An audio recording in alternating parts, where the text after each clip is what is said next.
အမျိုးသမီးတစ်ယောက်ကသူမရဲ့ချစ်သူကိုရေချိုးကန်ထဲမှာခြိထားတယ်ပြီးတော့သူ့နှုတ်ခမ်းတွေကိုဂလူးနဲ့ပိတ်လိုက်တယ်တေချာပိတ်မိအောင်လက်နဲ့ဖိပြီးစစ်ဆေးတယ်ထို့နောက်တက်တန်းကုန်ပြီးသားအချိုရည်နဲ့နှုတ်ကိုယူလာတယ်ဆေးထိုးဆိုင်ကနဲ့သူ့တွေးကြောတဲ့ကိုတဖြည်းဖြည်းထိုးသွင်းတယ်သူ့မျက်နှာပေါ်မှာပျော်ရွှင်တယ်လို့အရသာခံစားနေတဲ့ပုံကိုမြင်ပြီးသူမကကိုကျဉ်းနေတယ်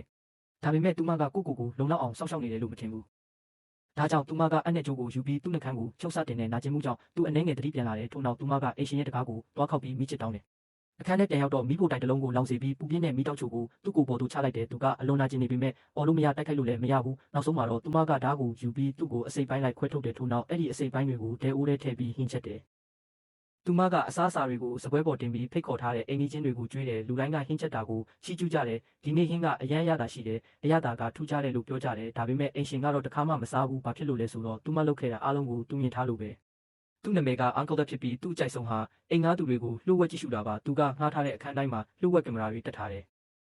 နေ့တိုင်းသူ့မော်နီတာရှိမှထိုင်ပြီးမိသားစု6စုရဲ့ဘဝတွေကိုကြည့်ရှုနေတယ်ပထမဆုံးကအုပ်ဝမ်ဖြစ်ပြီးကွာရှင်းထားတဲ့ဖခင်တယောက်ဖြစ်ပြီးသူ့သမီးနဲ့အတူနေတယ်သူတို့ကပုံမှန်ပျော်ရွှင်တဲ့မိသားစုလိုထင်ရပေမဲ့အုပ်ဝမ်ကသူ့သမီးကိုကြည့်တဲ့ပုံစံမှာတခုခုမမှန်တယ်လို့ရှိတယ်ဒုတိယအခန်းမှာတော့ချမ်းနဲ့ glass ဆိုတဲ့စုံလဲတစ်ခုရှိတယ်သူတို့နှစ်ယောက်လုံးတန်ရှင်းရဲ့အပေါ်အလုံးစိုးရိမ်တဲ့လူတွေဖြစ်ကြပြီးသွားတိုက်တယ်တွေကိုတစ်ခုချင်းစီတိကျထားရမယ်အဲ့ရခင်းတွေကလည်းအမြဲတန်ရှင်းနေရမယ်တတိယကတော့အိမ်ထဲပဲနေနေတဲ့လူတစ်ယောက်ဖြစ်ပြီးသူကမိမိစိတ်အားနဲ့တနေရာကနေတနေရာကိုသွားနိုင်တယ်လို့အမြဲစိတ်ကူးရင်နေတယ်စတုထကတော့